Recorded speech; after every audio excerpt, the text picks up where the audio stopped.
அன்பு நேயர்களே வணக்கம். வருகின்ற செவ்வாய்க்கிழமை தமிழ் புத்தாண்டு பராபவ வருடம், ஒரு செழிப்புமிக்க ஒரு வருடம் அன்றைய தினம் பிறக்கிறது. ஏப்ரல் மாதம் 14ஆம் தேதி செவ்வாய்க்கிழமைங்கிறதா மங்களகரமான ஒரு நாள். அந்த நாளிலே நமக்கு புத்தாண்டு பிறக்கிறது.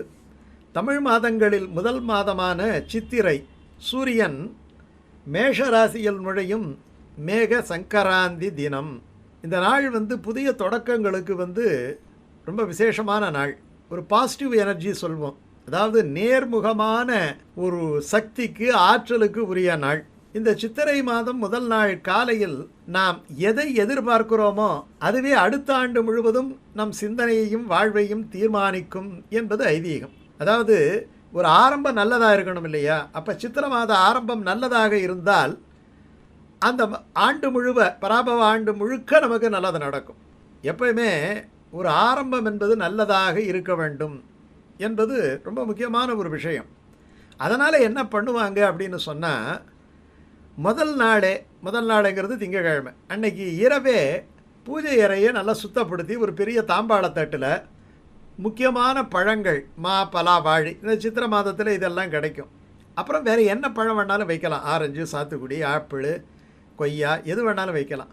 கொஞ்சம் பச்சை காய்கறிகள், அப்புறம் நம்மக்கிட்ட இருக்கக்கூடிய ஏதாவது ஆபரணங்கள், நாணயங்கள், கண்ணாடி, மங்கள பொருட்களில் இந்த கண்ணாடி, சீப்பு இதெல்லாம் வந்துடும் இல்லையா?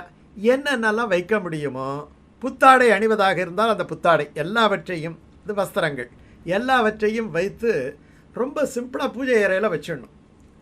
அடுத்த நாள் அதிகாலை எழுந்தவுடனே நம்ம நேராக அந்த பூஜை அறையில் போய் அந்த பொருள்களை பார்க்க வேண்டும். அதனால் என்ன பண்ணுவாங்கன்னா, அந்த பூஜை அறையில் அப்படியே கண்ணை பொத்திக்கிட்டு போவாங்க, இடிச்சிடாமல் இருக்கிறதுக்காக யாராவது பிடிச்சிக்கிட்டு போவாங்க. இப்படி ஒரு ஏற்பாடு, இது வேறு ஒன்றும் கிடையாது. ஒரு சைக்காலஜிக்கலாக நல்ல விஷயத்தை பார்க்க வேண்டும். பொதுவாகவே பார்த்திங்கன்னா அவங்களுக்கு காலையில் எழுந்திரிச்ச உடனே இந்த மங்கள பொருள்களை நம்ம பார்க்குறது அன்றைக்கி ரொம்ப நமக்கு ஒரு பாசிட்டிவ் எனர்ஜி. நல்ல விஷயத்தை பார்த்தாலே பாசிட்டிவ் எனர்ஜி தானே இல்லையா? அப்போ புத்தாண்டு அதிகாலையில் நம்ம என்ன பண்ணுவாங்கன்னா, அப்பியங்க ஸ்தானம்னுட்டு எண்ணெய் தேய்த்து குளிப்பதுன்னுட்டு சில மரபுகள் இருக்குது. அப்புறம் புத்தாடை அணிதல், குலதெய்வத்தை வணங்குதல், பெரியவர்களிடம் ஆசி பெறுதல், நன்கு பூஜை செய்தல். இந்த அன்னைக்கு பார்த்திங்கன்னா விருந்தினர்களுடைய உபசரிப்பு. அந்த உணவில் பார்த்திங்கன்னா 6 வகையான சுவைகளும் இருக்கணும். என்ன அடையாளம் என்று சொன்னால், எல்லாம் கலந்தது தான் வாழ்க்கை என்கிற பக்குவ உணர்வை தருவது, அது ஒன்று. ரெண்டாவது, எல்லாவற்றையும் ஒரே விதமாக தான் எடுத்துக்கணும். வெறும் இனிப்பே சாப்பிட்டுக்கிட்டு இருந்தாலும் டயபெட்டிக்ஸ் வந்துடும், வெறும் காரமே சாப்பிட்டா கூட அல்சர் வந்துடும் இல்லையா? இந்த உணவில் எல்லா சுவையும் இருந்தால்தான் இந்த வாழ்க்கையானது இனிக்கும். நம்ம நினைக்கலாம் ஒவ்வொரு நாளும் நமக்கு இனிமை, எல்லாமே சந்தோஷம்னு. அது அப்படி இருக்கவும் முடியாது. அப்படி இருந்தாலும் அது சந்தோஷம் இருக்காது. நீங்கள் ஒன்று வேணாம், ஒரு சின்ன உதாரணம் சொல்கிறேன் பாருங்கள். 18 மணி நேரம் ஏசியில் உட்காந்துருங்க, வெளியில் வந்தோடனே உங்களுக்கு வாழ்க்கையே வெறுத்து போயிடும். அந்த ஏசி இவ்வளவு குளிர்ச்சியாக இருக்கிறது தெரியாது, மொதல் 5 நிமிஷம் தான் தெரியும். அப்போது அந்த ஏசியினுடைய குளிரை நீங்கள் அனுபவிக்கணும், ஒரு நிழலை அனுபவிக்க வேண்டும் என்று சொன்னால் கொஞ்சம் வெயிலினுடைய விஷயமும் உங்களுக்கு தெரியணும். அது மட்டும் கிடையாது, நீங்கள் வெறும் நிழலிலே இருந்தால் கூட உங்களுக்கு ஆரோக்கிய குறைவு ஏற்படும். நீங்கள் கொஞ்சம் வெயிலில் கொஞ்சம் நேரம் நின்னீங்கன்னா உங்களுக்கு சில விதமான விட்டமின்களெல்லாம் அந்த வெளிச்சத்தின் மூலமாக நமக்கு கிடைக்கும். அதனால் எல்லாமே நமக்கு வெறுமனே இனிப்பு நீங்கள் பார்க்கலாம். நீங்கள் வெறும் ஸ்வீட்டை வச்சு தரவங்க கூடவே கொஞ்சம் காரத்தையும் வச்சு தருவாங்க. ஏன்னா இந்த ஸ்வீட்டினுடைய அருமை தெரியணும்னா அந்த காரம் தெரியணும். அதுக்காகத்தான் இந்த வாழ்க்கையினுடைய பல்வேறு விதமான காரணிகளை மனிதன் புரிந்து கொண்டு வாழ வேண்டும் என்பதற்காகத்தான் அன்றைக்கு இனிப்பு, கசப்பு, புளிப்பு, உவர்ப்பு, காரம், துவர்ப்பு என்று 6 வகை சுவை, 6 வகையான சுவைகள்.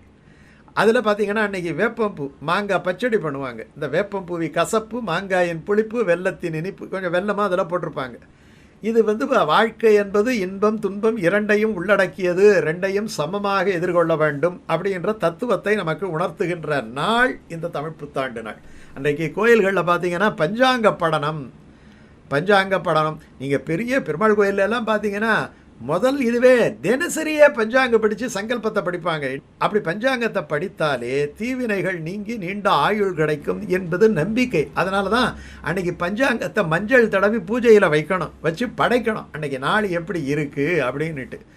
இந்த பராபவ வருஷம்ங்கிறதால அதனுடைய பலன் எப்படி மழை பெய்யுது.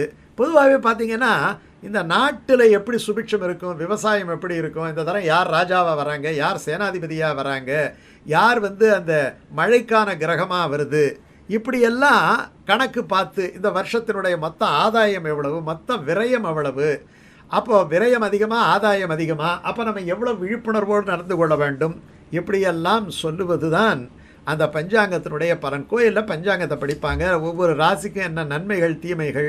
நமக்கு கொஞ்சம் நேரம் சரியில்லைன்னா நம்ம கொஞ்சம் விழிப்புணர்வோடு இருக்கணும். நேரம் நல்லா இருந்ததானா நம்முடைய செயல்களெல்லாம் ரொம்ப வேகமாக வளரும். அதுக்கு இறைவனுடைய துணை கிடைப்பதற்காக இறைவனை பிரார்த்தனை பண்ணுகின்றோம்.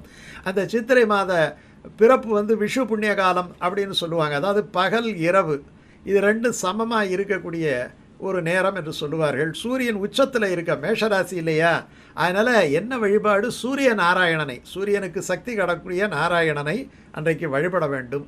அது மாத பிறப்புங்கிறதால முன்னோர்களுக்கு நம்ம தர்ப்பணாதிகளை எல்லாம் செய்வது ரொம்ப விசேஷம். அன்றைக்கி அந்த குடும்ப தலைமுறையாக தழைக்க உதவும்.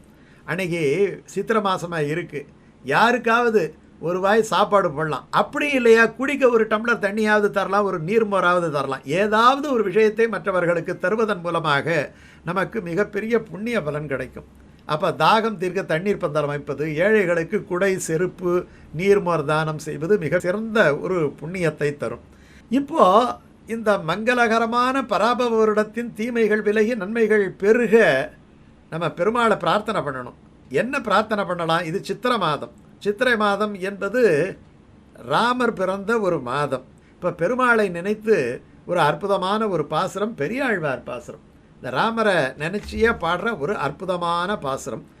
அதோட ஒரு சிறந்த நதியையும் நம்ம நினைக்கிறோம். இப்போ பாசுரத்தை பார்க்கலாம். தங்கையை மூக்கும் தமையனை தலையும் தடிந்தயம் தாசரதி போய். தாசரதின்னா தசரதனுக்கு பிள்ளையாக பிறந்த ராமன். எங்கும் தன் புகழாயிருந்து அரசாண்ட எம் புருடோத்தமன் இருக்கை. புருடோத்தமனா அவன் தான் புருஷர்களிலே உத்தமமானவன் ராமன்.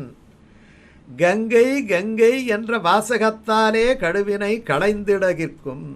கங்கைன்னு சொன்னாலே போகிறோம், மற்ற நதிகளிலெல்லாம் நம்ம போய் அங்கே போய் நீராட வேண்டும்.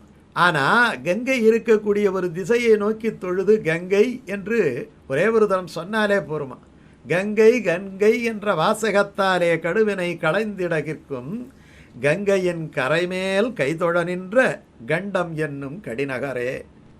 ரொம்ப அற்புதமான ஒரு பாசுரம். கங்கையின் கரைமேல் இருக்கக்கூடிய அந்த கண்டம் என்னும் கடிநகர் அப்படின்னு சொல்லக்கூடிய அந்த திவிதேசத்தை பற்றி பெரியாழ்வார் பாடிய பாசுரம்.